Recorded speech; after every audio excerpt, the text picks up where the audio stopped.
ఈరోజు వీడియోలో టొమాటో నిల్వ పచ్చడి ఎలా చేసుకోవాలో చూద్దామా.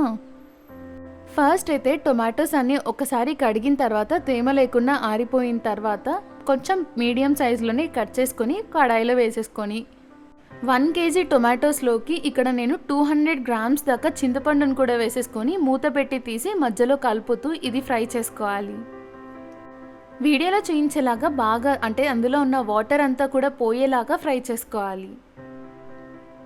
ఇలా ఫ్రై చేసుకున్న టొమాటోస్ చింతపండుని బాగా చల్లారిన తర్వాత ఇవంతా కూడా మిక్సర్ జార్లోకి ట్రాన్స్ఫర్ చేసుకున్న తర్వాత 80 గ్రామ్స్ దాకా సాల్ట్, 100 గ్రామ్స్ దాకా చిల్లీ పౌడర్, వెల్లుల్లి, ఆవాలు, మెంతుల్ని పౌడర్ చేసుకున్న ఆ పౌడర్ కూడా వేసేసుకొని గ్రైండ్ చేసుకోవాలి. తర్వాత తాలింపు కోసం ఆయిల్ హీట్ అయిన తర్వాత శనగపప్పు, మినపప్పు, ఆవాలు, జీలకర్ర, ఎండుమిర్చి వేసుకుని ఫ్రై అయిన తర్వాత వెల్లుల్లి, కరివేపాకు, ఇంగువ, పసుపు కూడా వేసుకొని ఇవన్నీ కాస్త ఫ్రై అయిన తర్వాత మనం గ్రైండ్ చేసి పెట్టుకున్నాం కదా టొమాటో పచ్చడి, అదంతా కూడా ఈ ఆయిల్లో వేసేసుకొని ఆయిల్ పైకి తేలేదాకా ఫ్రై చేసుకోవాలి. ఇదంతా బాగా మిక్స్ చేసుకోవాలి.